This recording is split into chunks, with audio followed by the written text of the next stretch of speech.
এরারও ছাগলের 3 নম্বর বাচ্চা। মানে এরা যে ছাগলের 3 নম্বর বাচ্চা, মূর্খতা কোথায় চলে গেছে। এরা বলে মেধাবী, স্লোগান দিচ্ছে তুমি কে আমি কে, মেধাবী মেধাবী, এরা বলে মেধাবী। এদের মূর্খতার শেষ পর্যায়ে চলে গেছে। এরা ওই সামরিক সময় সার্টিফিকেটের জোরে আজকে মেধাবী, আজকে মেধার জোরে সব জায়গা দেশ ও জাতিকে বোঝাচ্ছে আমরা মেধাবী। আর এরা তো আমাদের গোপালগঞ্জ ভাগ করবে, গোপালগঞ্জের নাম পরিবর্তন করার জন্য তো ওদের থেকে বড় শক্তি চেষ্টা করছিল, পারছিল? এরা তো বাচ্চা পোলাপান। এদের থেকে বড় যে দল, এদের থেকে বাংলাদেশে ধরেন 2টা দল থাকলে আওয়ামী লীগ আর বিএনপি, সেই বিএনপি তো বলছে যে গোপালগঞ্জের নাম থাকবে না। তারা কি পারছিল?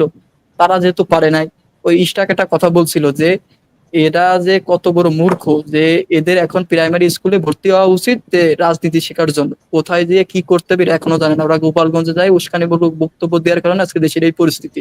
যেটা বিএনপি কথা বলতে গেলে 3 বার হিসেব করে কথা বলে, ভাইবে চিন্তে কথা বলে, যে গোপালগঞ্জ নিয়ে কথা বলতে